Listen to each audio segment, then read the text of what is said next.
let's see, we have Tennessee, California, and Minnesota here tonight, all working together to talk about some study skills. So I'm going to take, some time here to go through some of the tried and tested study skills that probably some of them you as a parent have tried to say to your kids, maybe some new stuff, some information tonight to really drive home how we can make this school year successful. So welcome, and thanks for joining us this evening. Just a little bit about myself. As I said, my name is Molly Perry. I was a high school teacher for a number of years, did some coaching to different sports, and then in 2010, I opened up this business. So we have been doing this now, I guess, over a decade, so that's pretty good. We've done tutoring and we've done a lot of test prep during that time. And, I think we've helped thousands of students reach their potential. And that's our goal tonight. We're hoping to help your kids, grandkids to reach their potential with kind of covering some of these study skills. So in a normal year, which seems like forever ago, kids had trouble really studying effectively too.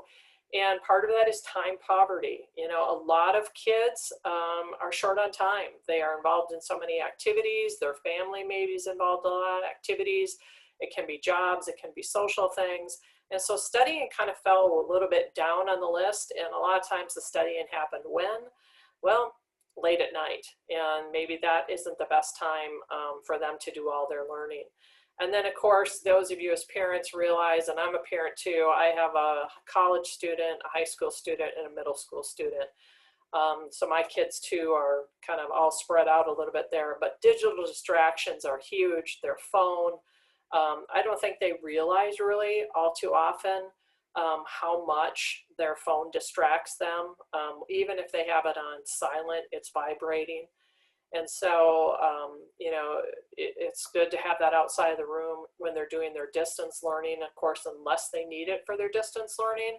But even when they're doing distance learning, sometimes it's really easy for kids to turn off their camera on a Zoom and go to a different browser and kind of goof around because they're getting bored or they're getting distracted. So digital distractions are huge for kids these days. And I know even as an adult, my own phone, if it is, vibrating or dinging, I feel like I always need to look at it.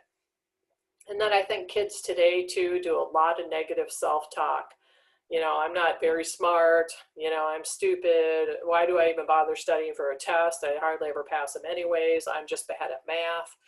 And, that's all stuff that many, teenagers, I think, especially have a little bit more of that negative attitude. But really, a lot of kids, frankly, just don't know how to study anymore. What we've done a lot in our schools is we have kind of raised the bar when it comes to academics, and we, have require our kids to learn more and more at every grade level, but we haven't really taught them really how to study. And so in a normal school year, kids will struggle with not knowing how to study. Then let's add in this year and last spring, when we underwent kind of this huge shift with distance learning, virtual learning, and some kids are in their school. I know my kids, one of my kids is doing hybrid, so she's there 2 days a week, and she's home 3 days a week. And so there's been a huge shift, college campuses all the way down to the preschool rooms. And so I think what makes studying a little bit even more difficult this year is that there's less interaction. The teachers aren't able to interact as much, maybe online. Even in classrooms, they're not able to help the students like they usually would. There has to be the social distancing. They can't do as much group work in school anymore. And when your kid's learning virtually, they can't do as much of those connections unless teachers kind of put them in breakout rooms. And a lot of kids need that discussion and talk and everything else to really grasp the concepts. And then I think a lot of kids, frankly, last spring was really boring. We were locked down and they lost motivation. And I still think a little bit this year. I don't know if you've experienced with your kids, but it's so different that they don't know kind of how to wrap their heads around it. And so it just doesn't feel like school. And so many kids are still kind of lacking that motivation and have boredom. So if the two of you want to share a little bit of these questions, I mean, how have your views of school changed kind of through this? How is it impacting GPA, especially for high school students or grades in general? And then do you feel like you're more stressed helping your kids, or your kids more stressed? So if either one of you want to, you know, take your mic off or unmute it and share a little bit, I'd love to hear. Well, Molly, one of the things that my grandson that's in Kentucky mentioned was that he felt more pressure to perform because the teachers were not actually doing the face-to-face instruction.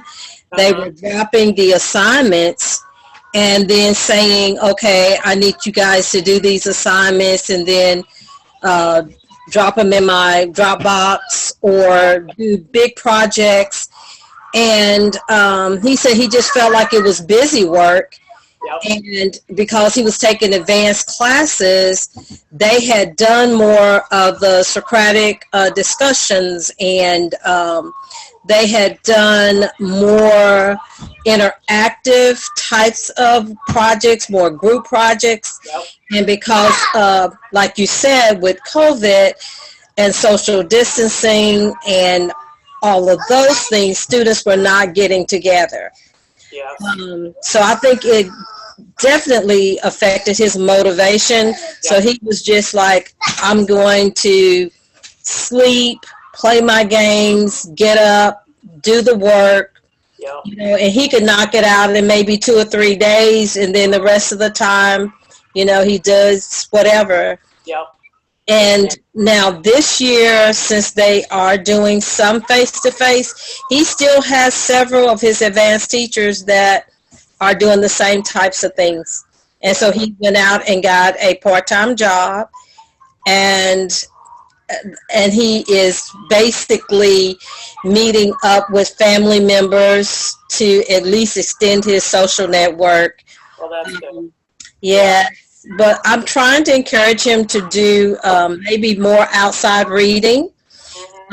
Also, I noticed that there are some, like Khan Academy, there was another learning center that were offering webinars for young people. Yep. Gilder Lemon was offering different types of projects for young people. Okay. So we're investigating some of the outside sources that are having other young people that are coming on board.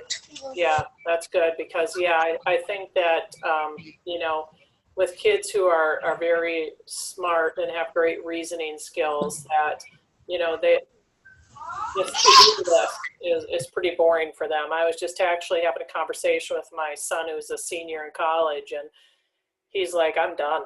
He goes, I've gone from being on the dean's list to getting D's on tests because I'm self-teaching, you know, and I'm not getting any lectures and stuff like that. And so these kids are, you know, under a lot of stress in some ways because, you know, they're not getting what they used to. So it's unfortunate. So, yeah. Well, just to talk a little bit about short-term memory, you know, I think our brain is the most wonderful mechanism ever created. There's nothing that'll ever be created that has more capabilities than our brain.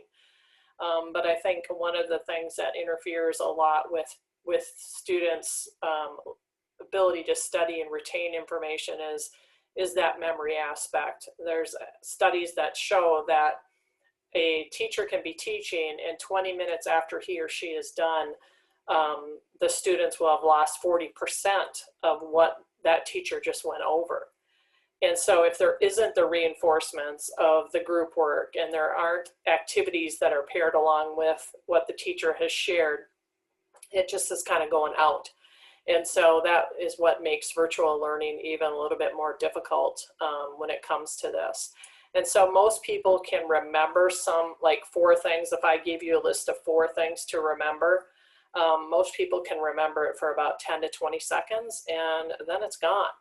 And so what we need to be able to help our kids navigate is, how do we take it from the short-term memory to this most important part of processing it, having it go into our deeper parts of our brain for long-term memory so we can show that we learned it. And so, you know, getting information, we can go on Google all the time and search for anything, you know, and just put it in there. But we need to really understand it in order to show that we've learned it. And so that's what, of course, education is about, is getting our students to learn stuff. And so, well, what can we do? You guys have probably, for a long, long time, can preach to the choir when it comes to talking to your kids, but really important steps for just general study skills are these steps to success would be lifestyle changes. We know when we sleep what actually happens when our brain is in REM sleep. That is when all the information from the day goes into the deeper recesses of our mind. And if we're not getting enough sleep or enough good quality sleep, we frankly are not giving our brain the opportunity to put it into long-term memory. And then along with that, you can do exercise. If you are sitting all day, especially kids who are sitting in front of the computer now during the virtual learning, to give themselves a break and get up and go outside. You know, in Tennessee, I'm sure you have pretty nice weather year-round, Rhonda, and the kids can get out in Kentucky and wherever. To get outside, you know, just to do some sit-ups, some push-ups, anything to just kind of keep their brain alert. And then, of course, nutrition. If they're eating, you know, sugary foods and sugary drinks, they're not giving their brain the proper nutrition to be able to turn things into long-term memory either. So those are some lifestyle changes. And then, I don't know about you, but you maybe had a kid who said to you sometime, I don't know why I got a D on that test. I studied for 3 hours. And you might be thinking, my gosh, they studied for 3 hours. I saw them downstairs. They were studying the whole time. But really what happens is our brains are not set up to study for 3 hours straight unless we're probably going to be a doctor or some higher level PhD where we've trained our brains to do that. Most of our kids, really their minds can only handle about 25 minutes of studying. And then after that, it's kind of like a curve. 25 minutes, they're learning. And then after 25 minutes, boom. And they may still be sitting there, but they're not learning anymore. They're not studying anymore. They're sitting there. And so what is suggested to do is to spread out their studying, and this is something that kids probably have been told, and maybe you shared it, but to spread out their studying so it's, you know, over 3 days before the test, and maybe they're doing it a half an hour instead of a 3-hour burst the night before, and they're cramming because their brain actually will just all of a sudden, boop, tank. But if you, after 25 minutes, let's say, get up and you go have a snack, you go outside, you know, you move around a little bit, then you come back, you can study for another 25 minutes. But to say that they just sat down there and studied for 3 hours, it just isn't happening. And then it gets frustrating to them because they don't understand that really they may have been sitting there for 3 hours, but out of those 3 hours, they actually really learned for 25 minutes. We don't want that kind of efficiency. That's probably so inefficient to do. So, you know, you can study in shorter bursts several days before the test, and you're going to do a lot better. That puts stuff in the deeper memory of our minds. And then use mnemonics. And so PEMDAS is something that you've heard, you know, please excuse my dear Aunt Sally, I before E except after C. I mean, if you can make associations, that really helps a kid study. Let's say they're studying World War II and they have to remember all the leaders of different countries during that time, and Winston Churchill, they can't remember what, you know, country.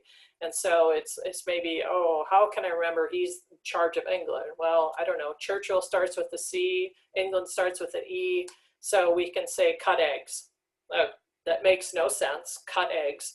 But I bet you that when it comes to remembering that with the different leaders, they'll remember cut egg stands for, you know, Churchill, England. And so those associations can really help drive things deeper in the brain. So that's really important. And then being verbal, and this is hard. Now we've talked about that. So we know study groups aren't as available, but even now a student can talk out loud when they're reading, when they're going through their notes. I could say over to my printer over here, you know, I need to make sure that I remember this formula, and I say it out loud, and that helps too. And of course we can put things in our own words. Those are all, you know, really easy general things that anybody can do to help our brain, which is the most wonderful tool that's around. Any questions on any of those at all? No, I totally agree with all of them. Yep, yep.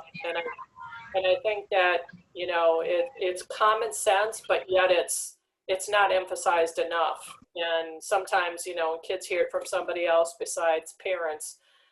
It helps, but you know, teachers and administrators just don't talk about this stuff enough, or even do activities in class that will say, okay, well, let's come up with some you know, some associations that we can do to remember this, because they work. We don't forget those things, you know, and so they are really important. Okay, well, let's move on then. So talking about, you know, some students are doing better with distance learning or learning remotely, and, you know, some are not. So let's talk about the ones that are doing better. The kids who usually take a little bit longer time at school actually feel more relaxed at home, because it used to be they were maybe the last one finishing up the test, or the last one who was finishing up the assignment. And they always feel rushed. And when you feel rushed, you're stressed. So those students definitely being able to go at their own pace feels so comfortable. So students who have a slower processing speed can work at their own pace, and that feels good. You know, some kids are bored at school. They have such exceptional reasoning skills, understanding of things. They don't need it to be explained again and again and again like some kids. And they sometimes get frustrated that kids aren't getting it. Or as you mentioned, Rhonda, kids are getting busy work at school.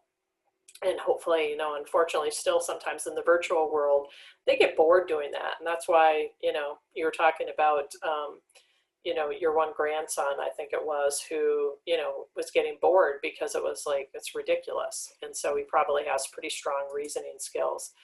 And then even students with some learning disabilities like ADD, you know, at school, they maybe had classes that were longer, maybe an hour. And now what they can do is they can set the timer. They can work for 15 minutes, set a timer, it goes off, they go and they do something else for 5 or 10 minutes, come back. They're able to keep their focus longer than at school. After 15 minutes, for the, you know, last 45 minutes, they were in and out. And so sometimes it can help students who have troubles a little bit with focusing. And then some kids feel more comfortable at home or learning virtually too, because it's a better social emotional fit. Maybe they're bullied at school. You know, it even could be something like a recent breakup with a boyfriend or a girlfriend. They just don't feel comfortable. They could be an introvert, and it really takes a lot out of them every single day to be at school around all those people and all that energy. And so at home, they feel much more calm, and that too, some kids are anxious. It could be because of COVID. It could be because things going on in their family, or it could be just that they're an anxious type of person. And so sometimes they can do better remotely because they just feel a little bit more calm. But on the flip side, then we have those students who really do well at school, and all of a sudden now they're not doing very well remotely. So what can we do to kind of help them? You know, we'll talk about some of those things, but they maybe need discussion, as we talked about, because they have weaker reasoning skills. They need to hear somebody talking about it and questioning and asking questions. And when you're remote learning, not a lot of kids are getting the opportunity to ask questions to reinforce, are they understanding it? And so some kids who do really good at school because they can ask the teacher a question, they can ask a peer a question, aren't able to do that as much now at home. And some students need that discipline or that schedule with their weaker executive functioning skills, like their ADD or they have poor working memory or something. And so they need to have that schedule. Hey, I need to be there every day at 8:30. I have to go to this class, and everything is kind of set up for them. And so those kids who now are waking up whenever and might get going by noon because they don't have to be on, or if they have to be on, it's only for a little bit. They're struggling with time management. And then a lack of repetition hurts those kids with weaker memory skills. Some kids, just need that reinforcement over and over and over. And in a classroom, you get that reinforcement, but remotely, sometimes, unfortunately, you don't get that reinforcement. And then I would say, this is probably my daughter, who's a senior. She really misses the social connections at school. Luckily, she gets to go 2 days a week, but they can hardly talk to each other because they have to, be so far apart and everything else. But they're missing a lot of friends, and they're missing a lot of connections. Half of her friends go on a different day than she does. And so those social connections, which were huge for them for school, are lacking. And so for those kids, they can really struggle remotely because they're just like, school isn't of interest to me anymore because my friends were so important to me. Okay, so not everybody's struggling with the new system. Some kids are, and of course some it's kind of a mix depending on the situation. So last thing I'm just going to talk about is, not all minds think alike. And when we, group kids together, we need to understand that all of our brains work differently. And so we want to be able to help our kids kind of hit the target in here.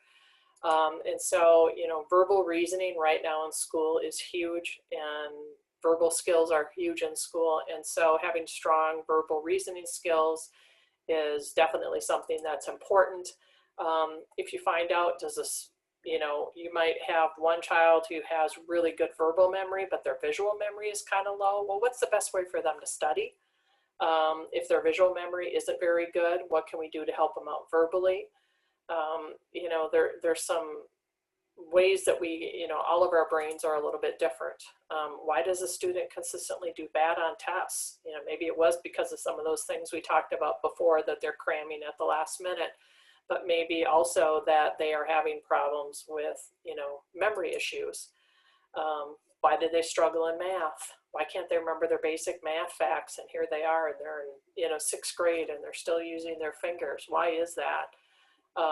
So there's a lot of components that go into all of our brains. Some kids constantly falling behind on assignments. So one thing that we do offer is something called Mind Print. It's something that NASA actually uses with their astronauts. They test their brain function basically on Earth, their cognitive skills, and then they test them when they're in space at the space station to see the difference, what happens there. But it tests these different areas, and then you can really hone in on that specific students, how they learn best, because we all learn a little bit differently. Some students will learn better, with verbal reinforcement, some visual, some are slower processors, so they just need more time. And so that's one thing that we offer, to anybody that's interested in that too, is that online cognitive screener. So that's it for my presentation part. So I'm going to stop sharing this. And Rhonda, do you have any questions or anything that I can maybe answer a little bit more for you? Well,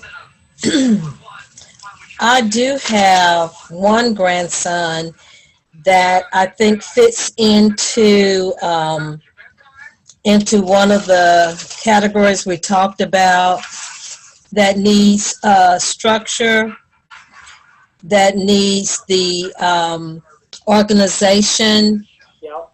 and also he does have the challenge of having long assignments, or his class periods are run like 90 minutes. The asynchronous, think like for a certain period of time, and then she puts them into the small discussion groups. Yep. Then I think they do synchronous But one of the challenges for him is like when they have the long period of time, he doesn't move it to like the as far as their memory. Yep. And so this might be something that we would be interested for him. Yeah. As to wondering why that might be. Yeah, Right. Because I was thinking executive functioning. I've worked in special ed for 20 years, but I noticed that a large majority of the children were diagnosed with the disability, but I think if they had had some things prior to, yeah. maybe third grade or fifth grade when they were identified, Yep. that we probably could have done an intervention Right. for actually doing a placement. Right. You know, so I'm thinking here, when you mentioned some things that kind of click with me, Yep. that when we worked in the spring together, there were some things that I set up with the scheduling board. Yep. We used an agenda. His teachers did the assignments. We put them on the board, and we had our breaks. Okay. He had a PE teacher that scheduled a lot of physical activity, and there with them, I don't know, the class we called it Advent class or Avid? Avid. Yeah. Avid. I love that. Yeah. I love that. So he's now in middle school. He's 7th grade. So, but maybe this is something but I would like to follow up with that. Okay. Well, let me show you a little bit about that cognitive screener. So I'm going to share my screen again, and I'm going to bring up, let's see, and show you kind of what that is about so you can get a little bit better understanding. Can you see this screen, Rhonda? Okay. You see that? Okay. So what this does is I'll just bring up this student. He just tested a couple days ago. And what we see here is like his mom was kind of confused on a couple things why he seemed to be he's a good kid and he's working hard, but he was struggling a little bit more than they thought. So we found out like his working memory was only in the 5th percentile. And his reasoning skills were a little bit lower, okay? But we also noted like his visual memory, visual motor speed, flexible thinking, those are all really strong. So what it does is it comes up with this personalized learning plan for him that kind of takes a look at the strengths and the weaknesses and says, okay, well, Sam, when you study chunk information, when you read, because he struggles a little bit with the working memory, so it's hard for him to what he's read. So then what it does, and you appreciate this as a special ed teacher, is it talks about he's going to apply some strategies here to keep his mind from wandering. So he'll use some sticky notes every few pages in a book to write down what he just read. He can check in. Is my mind wandering? He can give himself a break. He can restate information in his own words. And it talks about why that works. And so these are just tools that are suggested for him based on his strengths and his weaknesses. And like, because he has lower working memory, so he can understand his working memory, what that kind of is. And his mom, is in on the meeting, and he was 13-year-old, probably like your one grandson. Things that he can do, use a page of notes to have references for formulas and different things like that, scratch paper. Maybe he needs to get copies of the notes, those sort of things that, like you said, those earlier interventions, some of those tools that he can use in order to be successful in school. And so you know, it's just understanding how his brain worked and now then catering it to those tools. So that's what I really like about this mind print. It not only assesses, but then it gives the tools to work with that. So that gives you a little bit better idea, and parents and students have access to all this information for a year, can print off any of this stuff.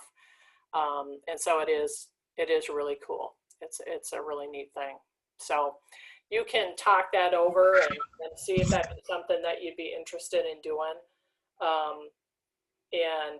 Like I said, it's well regarded. A lot of schools are using it. Actually, whole schools, they're really starting to make some headways with that. We've been using it about 4 years now.